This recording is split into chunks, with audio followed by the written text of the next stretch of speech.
마태복음 16장 13절부터 20절까지의 말씀입니다. 마태복음 16장 13절, 신약성경 27쪽에 있습니다. 저와 한 절씩 교대로 읽겠습니다. 예수께서 빌립보 가이사랴 지방에 이르러 제자들에게 물어 이르시되 사람들이 인자를 누구라 하느냐?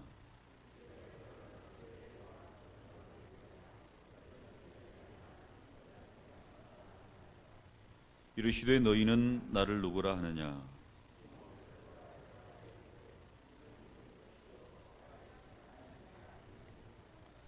예수께서 대답하여 이르시되 바요나 시몬아 네가 복이 있도다. 이를 네게 알게 한 이는 혈육이 아니요 하늘에 계신 내 아버지시니라.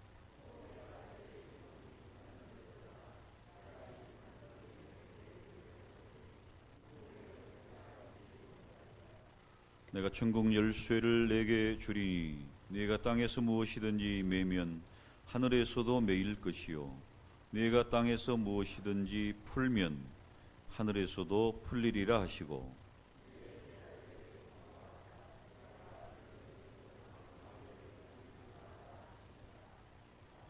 아멘.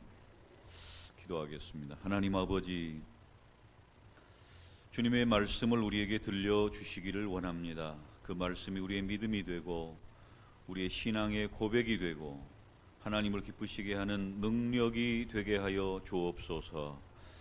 말씀을 통해서 병든 자가 치유함을 받고 연약한 자가 새 힘을 얻고 문제가 해결이 되며 하나님의 능력을 경험하고 체험하는 이 시간 되도록 하나님의 성령께서 역사하시고 말씀으로 이 시간을 주장하여 주시옵소서. 예수님의 이름으로 기도드리옵나이다. 아멘. 우리 그리스도인들은 예수님을 믿는 믿음의 사람들입니다. 그래서 우리가 교회에 다니는 것을 신앙생활을 한다, 믿음을 가지고 살아가는 신앙생활을 한다라고 말합니다. 또 이 신앙 고백이 있는 공동체가 바로 교회인데, 우리는 그 교회 공동체의 신앙 고백을 사도신경으로 함께 고백합니다. 그래서 사도신경을 같이 동의하고 또 같이 고백할 수 있는 그 사람들이 모인 공동체이기 때문에 우리는 모일 때마다 사도신경을 고백합니다. 내가 믿는 하나님이 이런 하나님입니다. 나는 이런 예수님을 믿습니다.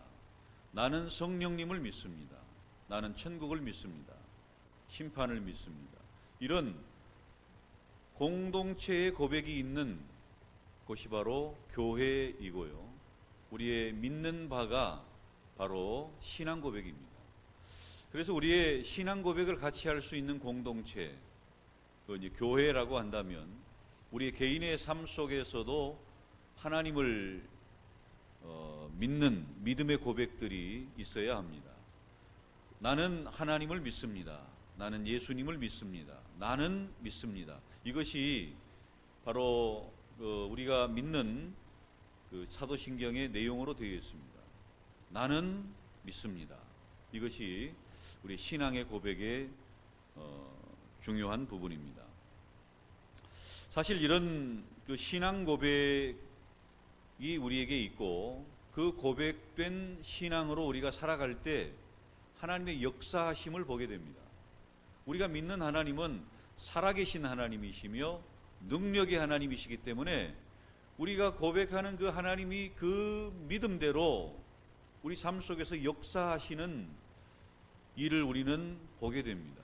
기도하면 응답받고 또 하나님의 말씀하시면 그 말씀이 그대로 이루어지고 우리가 간절히 소원하고 바라는 그런 일들이 하나님으로 말미암아 성취가 되고 하나님이 우리를 사랑하시는 그 큰 사랑으로 말미암아 우리가 하나님의 사랑을 입어 살아가게 되는 이 모든 것들이 우리의 삶 속에서 드러나게 될 때 이것을 내가 체험한 하나님이 바로 이런 하나님입니다라고 고백하는 것이 간증입니다.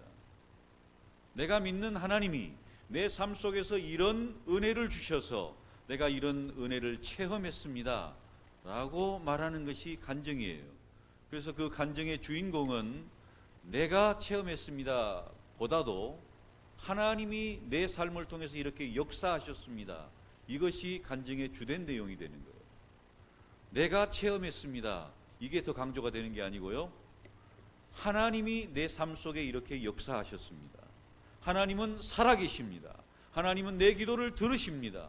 하나님은 우리를 너무너무 사랑하셔서 우리의 삶의 문제를 외면하지 아니하십니다. 이렇게 하나님을 높이는 것이 간증입니다. 하나님의 영광을 드러내는 것이 간증입니다. 그래서 우리가 신앙 고백이 있는 이 사람은 믿음의 사람이요, 또 신앙 고백이 있는 이 사람은 하나님의 자녀라고 할 수 있습니다. 이 신앙 고백을 아무나 할 수 있는 게 아닙니다. 예수님을 따라다니던 수많은 군중들이 예수님을 어떻게 알았습니까? 예수님께서 묻습니다. 사람들이 인자를 누구라 하느냐? 사람들이 인자를 누구라 하느냐? 사람들의 반응은 어떤 반응이었다고요? 세례 요한입니다. 엘리야입니다. 예레미야나 선지자 중에 하나입니다. 이렇게 사람들의 반응은 예수님을 선지자로 보았습니다. 세례 요한이나 선지자나 또 랍비나 선생님이나 뭐 이런 정도로 예수님을 보았습니다. 물론 그 말도 틀린 말은 아닙니다. 예수님의 사역 가운데 이런 일들을 행하셨기 때문에 선지자의 일도 행하시고 또 가르치는 랍비의 일도 행하시고 뭐 그렇기 때문에 그렇게 보는 것도 맞아요. 그런데 예수님이 기대하시는 대답은 뭡니까? 그 대답을 오늘 본문에서 베드로가 해주고 있습니다. 주는 그리스도시요 살아계신 하나님의 아들이십니다. 예수님이 바로 하나님이십니다 하는 이 고백을 주님께서는 원하시고 제자들에게 묻습니다. 너희는 나를 누구라 하느냐? 예수님의 수제자였던 베드로가 대답합니다. 주는 그리스도시요 살아계신 하나님의 아들이십니다. 예수님이 기대하시던 바로 이 대답이 베드로의 그 신앙의 고백으로 고백되어지는 순간입니다.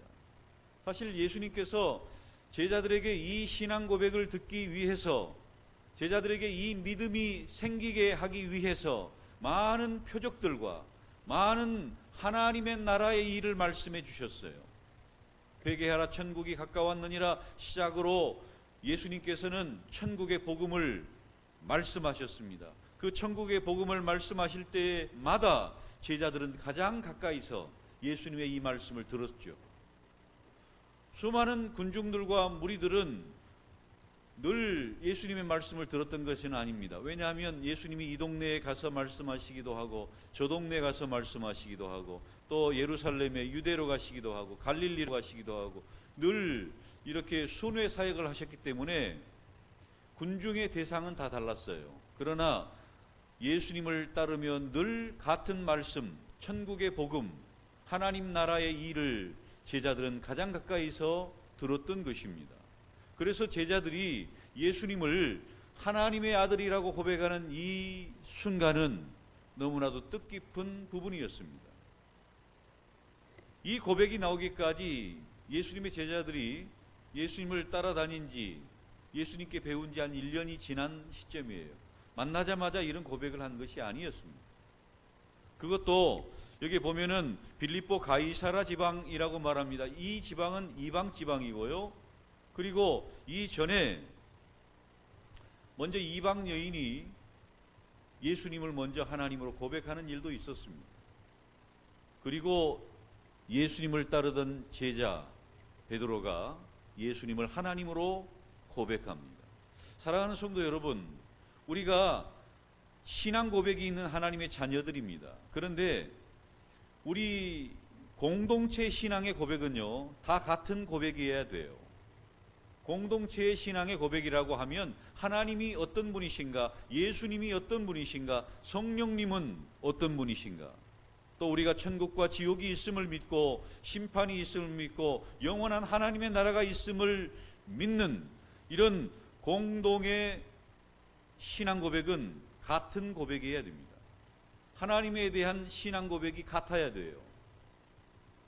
그런데 우리 개인의 삶 속에서 체험된 고백은 다를 수 있습니다. 나는 하나님이 너무너무 따뜻하게 느껴진다. 나는 하나님이 너무너무 좋은 친정아버지처럼 느껴진다. 뭐 여러 표현들을 할 수가 있어요. 개인적인 신앙 고백은 여러 가지로 표현될 수 있어요. 그런데 공동의 고백은 같은 고백이어야 합니다. 베드로가 예수님을 하나님으로 고백한 그 고백은 우리의 고백이어야 돼요.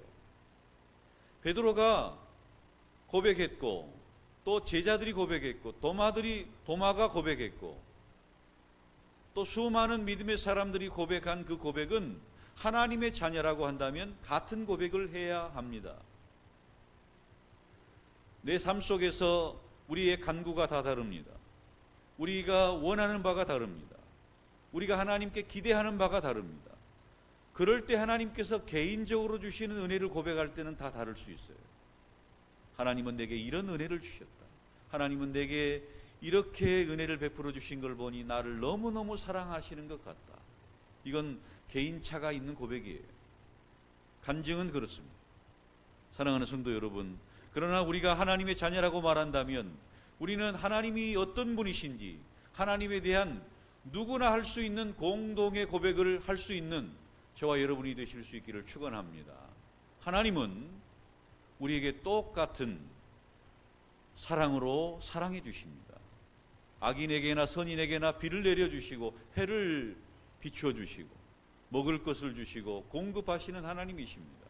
그런데 하물며 하나님의 사랑하는 자녀들에게 베풀어 주신 은혜는 특별하지 않겠습니까? 여러분, 우리가 선을 행하고 구제하고 사랑을 베풀고 하는 많은 우리 사랑하는 성도들이 있어요. 정말로 베푸기를 좋아하고 사랑하기를 좋아하고 이런 성도들의 삶을 제가 봅니다. 그런데 여러분의 자녀들에게는 얼마나 잘하시겠어요? 그렇죠? 이렇게 남들에게도 잘하고 선을 베풀고 사랑을 나누고 하는 일을 잘하는데 여러분의 자녀들에게는 얼마나 잘하시겠어요? 마찬가지입니다. 하나님께서는 모든 민족의 하나님이십니다. 모든 사람들의 하나님이십니다. 천지 만물의 주관자가 되시고 왕 중에 왕이 되시는 하나님이십니다. 바로 이 하나님이 우리의 아버지가 되십니다. 그래서 우리에게는 하나님의 그 특별한 사랑을 날마다 공급하세요. 특별한 은혜를 주십니다. 사랑하는 성도 여러분, 하나님이 우리에게 주시는 일상적인 은혜, 그 일상적인 은혜도 대단한 겁니다. 그런데 여러분, 하나님께 특별한 은혜가 필요할 때는요, 자녀로서 구하시기를 바랍니다. 하나님 아버지, 자녀로서 구합니다. 특별한 은혜가 필요합니다. 내 삶에 하나님의 아버지 되심으로 말미암은 특별한 은혜가 필요합니다. 구원받은 하나님의 자녀로서, 천국을 소망하는 하나님의 자녀로서 내게 이런 신앙을 주셨고 이 신앙을 고백할 수 있게 하셨으니 내 삶 속에 특별한 은혜를 베풀어 주옵소서. 이렇게 당당하게 은혜의 보좌 앞에 나아가서 기도할 수 있는 사람이 하나님의 자녀인 줄로 믿습니다. 우리가 이렇게 같은 신앙 고백을 하는 하나님의 자녀가 된다면 우리에게는 같은 믿음이 있는 사람들이에요. 하나님에 대한 같은 믿음이 있는 사람입니다. 뿐만 아니라 우리가 하나님의 자녀라고 한다면 예수님께서 우리를 너무너무 잘 아세요. 물론 예수님께서 전지전능하시고 하나님께서 전지전능하신 하나님이시기 때문에 우리를 모르실 리는 없죠. 그런데 양이 목자를 알고 목자가 양을 아는 것처럼 특별한 관계 속에서 아신다 하는 이야기입니다.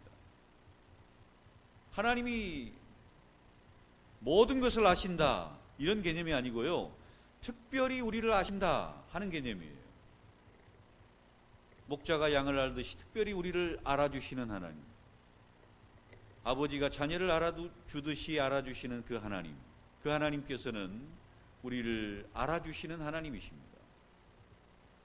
하나님의 자녀들은요, 이런 특별히 알아주시는, 관계 속에서 알아주시는 은혜가 있어요.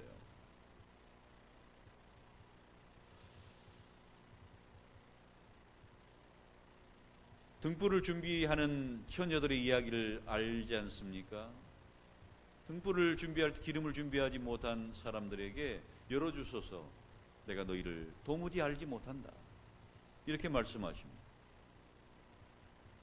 주님이 전능하신데, 전지하신데 왜 모릅니까? 알죠. 그런데 이야기는 뭐예요?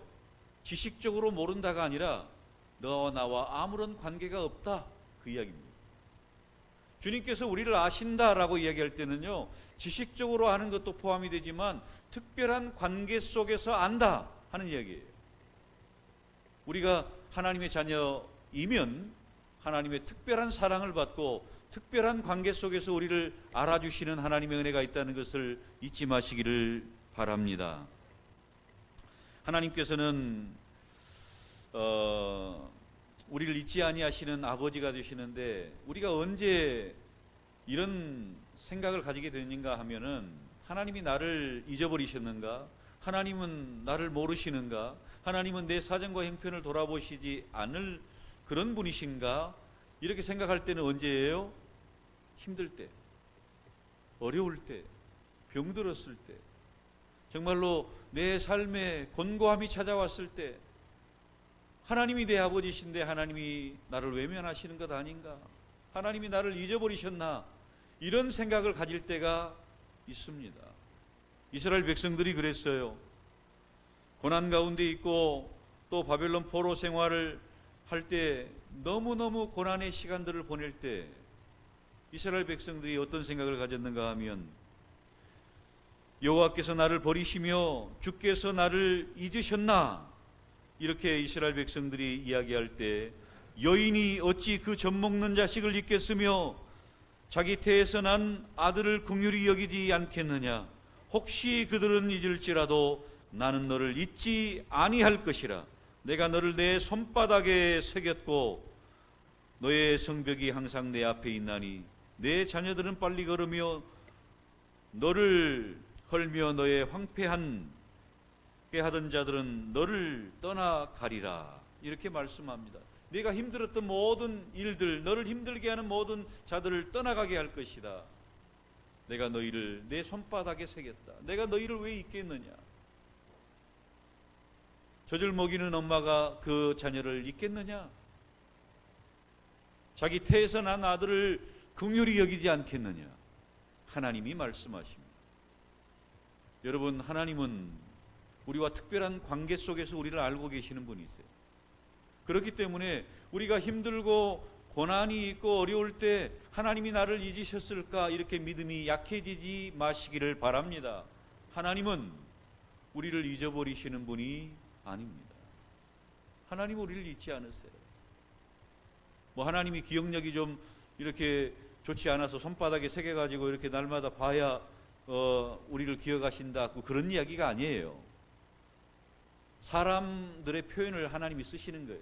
사람들이 잘 기억하지 못할 때 이렇게 손바닥에 써놓는 것처럼 하나님이 우리를 그렇게 잊지 않으려고 하신다, 그 사람의 표현이에요. 사람의 표현을 하나님이 쓰십니다.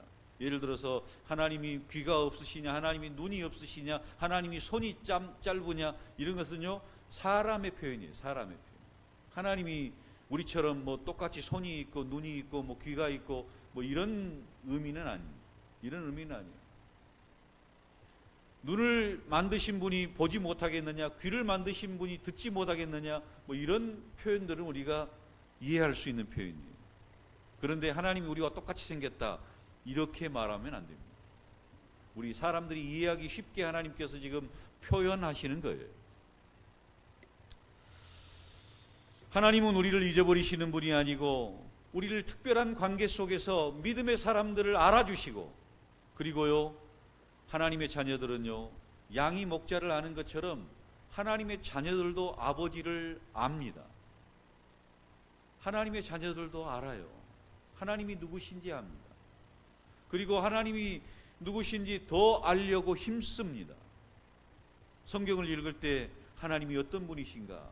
아, 하나님이 병을 치료하시는 하나님이시구나. 아, 하나님이 먹을 것을 주시는 하나님이시구나. 아, 하나님이 기도할 때 응답하시는 하나님이시구나. 우리가 성경을 읽을 때 핵심 포인트가 뭐라고요? 하나님이 어떤 분이신가를 찾아내는 거예요. 성경은 하나님의 말씀이기 때문에 성경을 읽을 때 하나님이 어떤 분이시구나, 이걸 찾아내는 거예요. 연습을 한번 해보면요, 오늘 본문에서 예수님께서 사람들이 인자를 누구라 하느냐, 너희는 나를 누구라 하느냐, 예수님의 말씀이 있잖아요. 이런 말씀을 우리 볼 때는 여러분이 성경을 읽으실 때, 아, 예수님께서 자신을 바로 알기를 원하시는구나, 이렇게 물으시는, 자신을 바로 알고 깨닫기를 위해서 우리에게 물어보시는 하나님이시구나, 하나님을 발견하는 거예요. 다른 많은 말씀도 있습니다. 성경을 읽을 때 그 내용 파악하고 줄거리 파악할 때 하나님이 지금 어떤 하나님이신가, 그걸 발견해내는 거예요. 그리고 그 하나님이 오늘 나에게 무슨 말씀을 하고 계시는가, 신앙 고백을 요구하시는구나, 하나님을 바로 아는 고백을 원하시는구나, 이걸 찾아내는 거예요. 그래야 성경을 읽는 의미가 있습니다. 사랑하는 성도 여러분, 우리가 하나님을 바로 아는 하나님의 백성, 하나님의 자녀라고 한다면 우리가 하나님을 아는 부분들이 날마다 더해져 가야 돼요. 너희는 나를 누구라 하느냐? 예수님을 믿은 지 1년이 되고 10년이 되고 평생 예수님을 믿어도 주님이 원하시는 대답을 하지 못한다면 문제가 있는 거예요. 주님이 원하시는 대답을 할 수 있어야 돼요. 주님이 바로 하나님이십니다. 예수님이 바로 하나님이십니다. 나를 구원한 구세주이십니다. 이게 어디에 들어있어요? 공동의 신앙 고백인 사도신경에 들어있어요. 우리가 이렇게 예수님을 고백할 수 있어야 진짜 예수님을 믿는 사람들이고 하나님의 자녀라고 할 수 있으며, 그리고 하나님의 자녀라고 한다면 우리도 하나님을 알아야 돼요. 예수님이 우리를 아시는 것처럼, 관계적으로 아시는 것처럼 우리도 주님을 알아야 돼요. 그리고 우리가 주님을 알고 주의 음성을 듣고 따르게 될 때 주님이 말씀하시면 이게 말씀이 들리는 거예요. 주님이 말씀하시면 양들을 부를 때 양은 목자의 음성만 들립니다. 다른 목자가 부르면 양이 안 가요. 목자의 음성만 양이 들어요. 그래서 하나님께서 우리에게 말씀하시고 우리가 성경을 읽을 때 깨달아지는 역사가 있는 것이 하나님의 양이에요. 하나님의 말씀을 들을 때 깨달음이 와요. 목자가 말씀하시는 그 말씀으로 들어요. 이것이 주님을 믿는 믿음의 사람들의 모습입니다. 하나님은 말씀하시는 하나님이시고 태초에 말씀이 계시니라, 그 말씀이 하나님과 함께 계셨으니 그 말씀이 곧 하나님이십니다. 태초부터 말씀하시는 하나님이세요. 그 말씀이 누구에게 들려집니까? 자연 만물에게, 천지 만물에게 이렇게 선포되었을 때는 창조의 역사가 막 나타납니다. 하나님의 백성에게 나타날 때는요, 생명의 역사가 막 나타납니다. 또 하나님의 말씀대로 우리에게 역사되는 그 말씀들이 우리에게 나타날 때에 순종하면 복된 역사가 나타나게 돼 있어요. 사랑하는 성도 여러분, 하나님의 음성을 들으실 수 있는 귀가 열리시기를 축원합니다. 이 귀가 누구에게 있어요? 하나님의 자녀들에게 있습니다. 하나님의 말씀을 들을 수 있는 귀가 있어요. 하나님의 말씀을 깨닫는 은혜가 있어요. 왜냐하면 특별한 관계에 있기 때문에 그렇습니다. 이처럼 성경의 위인들, 하나님께서 불러 사용하셨던 성경의 위인들은 한결같이 하나님의 음성을 듣고 그 음성을 따르는 사람들이었습니다. 하나님이 아브라함을 부르셨어요. 찾아오셔서 부르셨어요. 아브라함이 순종합니다. 하나님이 야곱을 부르십니다. 순종합니다. 하나님이 모세를 부르십니다. 하나님이 부르심을 따라 모세가 순종합니다. 다윗을 부르시고요, 베드로를 찾아오셔서 부르시고요, 이렇게 불러내십니다. 사도 바울도 불러주셨죠. 주님이 찾아오셔서 말씀하시고 우리를 불러주실 때에 그 음성을 듣고 목자를 따르는 사람들이 하나님의 자녀들이에요.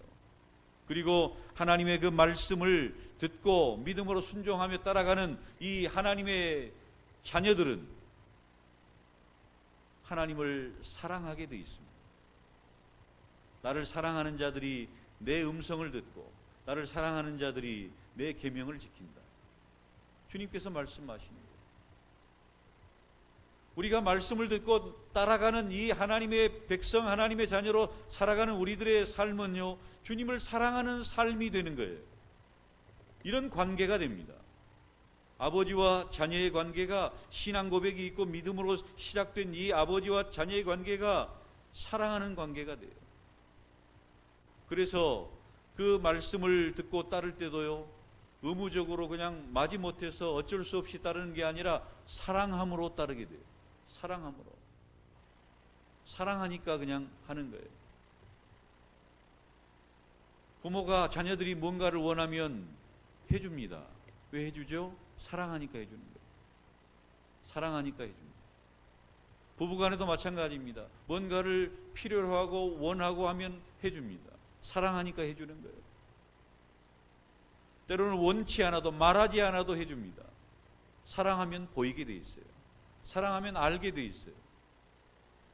여러분, 우리가 주님의 부르심을 받고 하나님의 자녀가 돼서 이제 하나님을 사랑하는 그 사랑 때문에 주님을 위해서 우리가 무엇을 할 것인가 고민하면 이 사람이 하나님을 사랑하는 사람이에요. 주님을 위해서 무엇을 할까? 다윗은 그때 당시에 하나님의 전이 이렇게 성막으로, 자기는 왕궁에 거하는데 성막으로 있는 것을 너무나 마음 아프게 생각하고 내가 주의 전을 짓기를 원합니다. 이런 마음으로 하나님을 섬겼어요. 하나님이 칭찬하셨고 내가 너의 가문을 세워주겠다. 대대로 왕이 끊이지 않게 하겠다. 이런 축복을 주시죠. 여러분, 우리가 하나님을 사랑하면 하나님이 좋아하시고 하나님이 기뻐하시고 하나님이 원하시는 것을 나도 좋아하고 나도 하나님을 위해서 뭔가를 하고 싶어져요. 뭔가를 하고 싶어집니다. 왜냐하면 하나님을 사랑하기 때문에. 여러분, 하나님을 사랑하시지 않아요? 이 믿음의 사람들의 그 하나님을 알고 관계 속으로 하나님을 알고 더 깊이 알고 하다 보면 하나님을 사랑하게 돼요. 하나님을 사랑하게 되면 하나님을 위해 뭔가 하고 싶어져요. 주님의 말씀을 따르고 싶어져요. 온 세상을 다니면서 온 천하 만민에게 복음을 전파하라 하시는 그 주님의 복음을 전하는 일을 하고 싶어져요. 주님을 사랑하기 때문에 기도의 자리를 더 사모하고 기도하고 싶어져요. 주님을 사랑하기 때문에 하나님의 사랑하는 교회인 성도들을 사랑하는 마음이 생깁니다. 성도들만 사랑하는 것이 아니라 눈에 보이는 건물, 교회 건물도 막 사랑하게 돼요. 여러분, 이번에 그 비가 많이 왔습니다만은 우리 교회도 비가 오면 몇 군데가 셉니다. 네, 비가 오면 그런 부분들이 있는데 어떤 분들은 나오셔서 물도 퍼주시기도 하고, 네, 닦아주시기도 하고, 그런 분들도 계시고, 또 교회를 늘 청소하시는 분도 계시고, 교회를 늘 돌아보시는 분도 계시고, 교회에 늘 나오셔서 기도도 하실 뿐만 아니라 교회를 한 바퀴 돌아보시기도 하고. 왜 그럽니까? 교회는 하나님의 백성들이 교회인데 그 백성들이 모이는 그 장소마저도 사랑스러운 거예요. 사랑하는 마음이 있기 때문에 그렇게 하는 겁니다. 이게 하나님을 사랑하는 표현이에요. 하나님을 사랑하는 모습입니다. 사랑하는 성도 여러분, 우리가 하나님을 사랑하는 데는 딱 정해진 부분이라고 한다면 말씀을 따르는 부분이에요. 하나님이 이렇게 하라 하면 그렇게 하고 싶어져요. 명령이기 때문이 아니라 사랑하기 때문에 하고 싶어져요. 그 다음에요, 하나님과 관계된 그런 모든 부분들이 사랑스러워져요. 하나님과 관계된 부분들. 아내가 예쁘면 처가가 다 예쁘다고 처가 쪽을 향해서 뭐 절도 하고 말뚝을 보면서 절도 하고 뭐 그런다는 얘기도 있지 않습니까? 마찬가지입니다. 사랑스러우면 다 예쁜 거예요. 다. 하나님이 사랑스러우면 하나님과 연관된 사람들이 다 예뻐요. 예. 하나님의 자녀들이면 다 예뻐요. 그런 사랑이 풍성하게 충만하시기를 축원합니다. 이게 하나님의 사랑의 중요한 특징이에요. 하나님의 자녀들의 중요한 특징입니다. 사랑하는 성도 여러분, 우리는 주님의 말씀을 따라서 믿음이 생겼고 그 믿음으로 말미암아 우리가 하나님의 자녀로서 하나님과 특별한 관계를 맺으면서 살아가는 하나님의 사람들이 되었습니다. 그렇다고 한다면 우리는 하나님을 사랑함으로 말씀 속에서 늘 하나님을 발견하고, 그리고 하나님을 사랑하기 때문에 그 말씀에 순종하고, 또 하나님을 사랑하기 때문에 하나님과 관계된 성도들을 사랑하고, 교회를 사랑하고, 예배당을 사랑하고, 또 하나님이 좋아하시는 일들을 하고, 이런 부분들이 자연스럽게 나타난다는 겁니다. 이런 현상들이 여러분에게 있습니까? 여러분은 틀림없는 하나님의 자녀입니다. 누가 뭐라고 해도 나는 구원받은 하나님의 자녀라고 말할 수 있습니다. 이게 증거이기 때문에 그래요. 사랑하는 성도 여러분, 하나님이 우리를 얼마나 사랑하시는지 우리는 알고 있어요. 더 깊이 체험하시기를 바랍니다. 더 깊이 깨달을 수 있기를 바랍니다. 그리고 우리도 특별한 관계 속에서 하나님을 더 사랑하고, 하나님과 관계된 것을 사랑하고, 하나님의 말씀을 사랑하고, 하나님이 원하시고 하나님이 좋아하실 것 같다 하면은 그냥 막 해보는 그런 사랑이 넘치는 우리 중심교회 될 수 있기를 주의 이름으로 축원합니다. 하나님 아버지, 하나님의 특별한 사랑을